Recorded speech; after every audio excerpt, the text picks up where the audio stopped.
What's up, everybody? It's Mr. Zeng. Hope you guys are doing well. I wanted to send a video because there seems to be some confusion about the way that I taught mathematical sequences. So, gonna go over it really quickly. For those of you that already took your final, I'm sorry, this is really of no help to you. And I also apologize if the way that I taught it has confused you. That's on me. And so I just wanted to explain why mathematically both of the methods here on the board work really well. They kind of represent different ways of thinking about sequences. And I'll kind of go into that in a little bit. But the very first thing is you should take a look at the difference between our explicit formulas on this side and our explicit formulas on this side, in the purple versus the green. Okay, the key differences are that we have t of 0 as our starting value here for both of these versus t of 1 as our starting value for both of these. The other key difference is that for the method that I taught, because we use t of 1, we're going to do an n minus 1. N minus 1. Whereas because we use t of 0, you can imagine the 1 doesn't exist, so we just multiply the change by n. All right. This adds a little bit of complexity. People probably don't understand why we're subtracting by 1 right here. And this is a little bit simpler. The reason I think it's being taught this way is because this method has a lot closer correlation to slope-intercept form. And so I'll write down slope-intercept form. You guys should know what that is. It is y equals m times x plus b, right? Where m is the change, x is our input value, and b is our starting value, right? If I were to rearrange this and say b plus m times x, you start to see some resemblances. Okay, so take a look here. We have b, which is t of 0, also known as the value when n equals 0, right? That's our y-intercept. Okay, so that's here. And then m is the slope or the rate of change, which is represented by delta here in all of these. And then we have an input value, which is the top number right here. So whatever n this might be. Okay, so that's my suspicion of why they're teaching it this way, which is fine. The nice thing about math is that there's no perfect way to get to an answer. People can do things differently and get to the same right answer. That's why this math is so beautiful. I'm excited to be teaching Algebra 2 next year. And so I really like math. It's a lot of fun. And again, there's a lot of different ways to solve problems. Okay, I'm going to take you over now to our example problem. And yeah, we'll go from there. Oh, the other thing is the recursives don't change. Hopefully they haven't taught any of the changes, because all recursive means is, hey, if we want to know what the next number is, or n plus 1, right? If we're starting at n equals 1, oh, we want to know what 2 is, that's n plus 1, 1 plus 1 is 2. If we want to know what n plus 1 is, all we're going to do is take the current number and add the change. Or we're going to take the current number and multiply by the change, which is the fundamental difference between an arithmetic type of sequence and a geometric type of sequence. So hopefully I haven't taught this dramatically differently than the way that it's being taught now. And recursive formulas are not that useful anyways. They only predict the next number. So what we're really after is understanding how explicit formulas work. Because predicting the next number, most people can do. If I give you a sequence, 1, 3, 5, 7, you know that I'm counting up by 2s, so you know that after 7 comes 9. But if I say, hey, what's the 50th term of the sequence, you're not going to want to do all that math. You're going to need an explicit to calculate that specific arithmetic for you. Okay, so I'm going to move you over here. We're going to take a look at an example. We'll go from there. Okay, so we're going to solve this like I would have taught it all year, which is, okay, we need a couple of things before we get into it. First, are we going to establish, is this, oh, should I use green? I should use green. Is this an arithmetic or a geometric sequence? Meaning, are we multiplying between numbers or are we adding between numbers? Okay, so let's go. Okay, 2 plus 2 is 4. 4 plus 2 is not 8.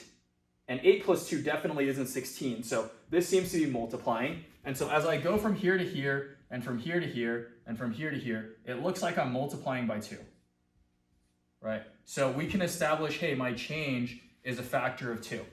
The other thing that we need is a t of 1, which is this number, and so we can establish, hey, t of 1 equals 2. Okay, so t of 1 equals 2, our change is 2. Then we're going to take it, plug in our explicit for a geometric here, and let's say that we want to calculate, let's just see if the fifth term gives us 32.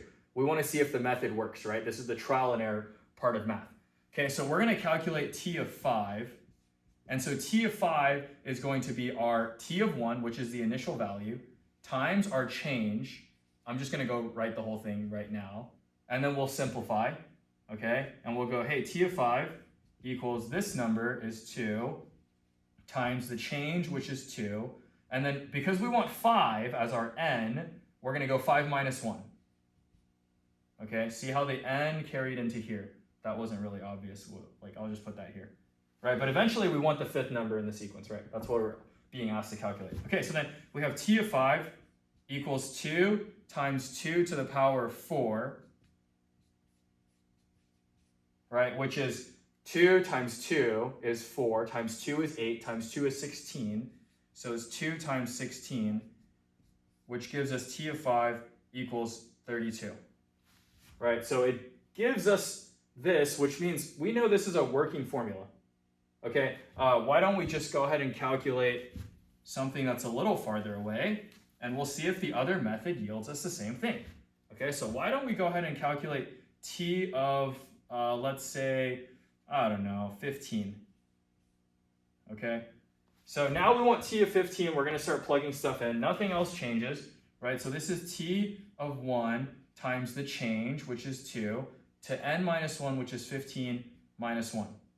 Okay, so t of 15 equals, well, I should have changed that. That's a 2. So 2 times 2 to the power of 14, I'm going to have to do really quickly. I'm not that type of Asian. And then we'll multiply that together. And so 2 times 4 is 8, 2 times 8 is 16, 2 times 3 is 6, 7, 2, 1, 3. Okay. So this is my solve for t of 15. We're going to go ahead and take this number and just write it up here. All right, just to save it for later, and then we'll try the other method. The reason recursive is useless, by the way, is because if I wanted to calculate 15, I would need to know what 14 is. But I don't know what 14 is, right? So like, it doesn't do me any good. That's why like, recursive is just a starting point for you to think about the next number. But if you don't have the current number, it's problematic. All right, so we like explicit. It's way more useful. Okay, nothing changes, right? This is still a geometric sequence. We're still multiplying by 2. Right, but we have a different formula now. So let's go ahead and write it down. Wait, hold on. Nothing changes, right? So triangle is still 2. Okay, and then now we're gonna use t of 0. This is our starting value, t of 0.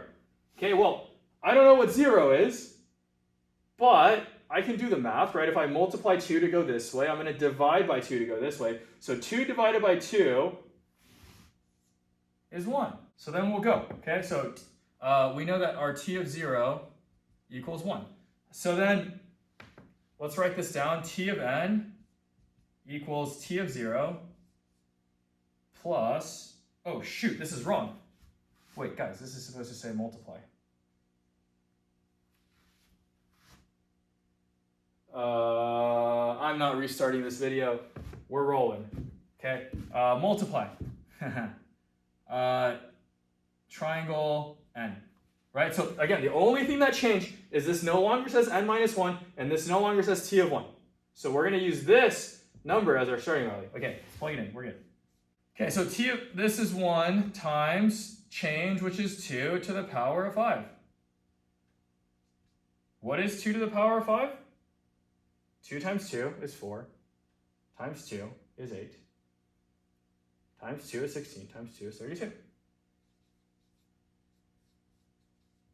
This gives us the same thing. If you remember, what we ended up with last time was something that looked like this.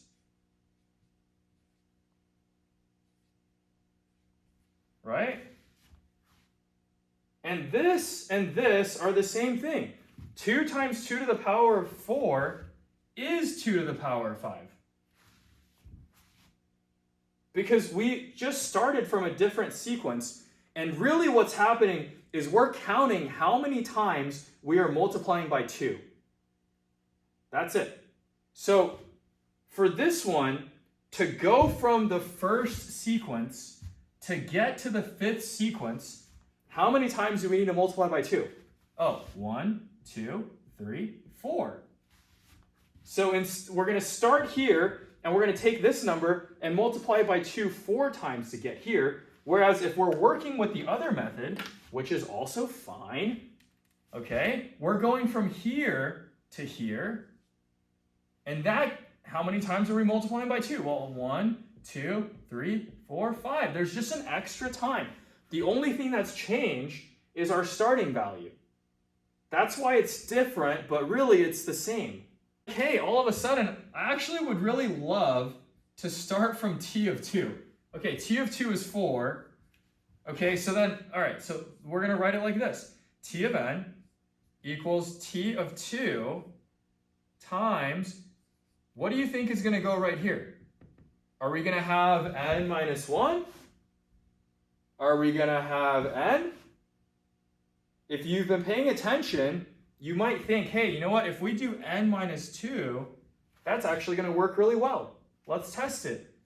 T of n, 5. T of 5 equals 4 times change n minus 2, 5 minus 2, 3.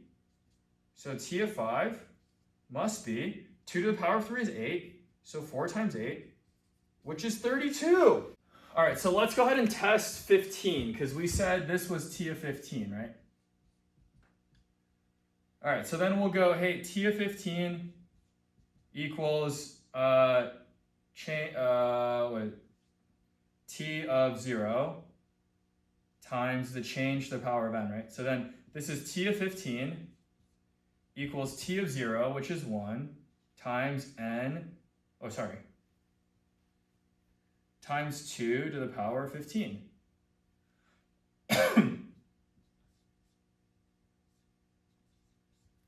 Turns out 2 to the power of 15 is 32,768. Do it along with your calculator if you don't believe me.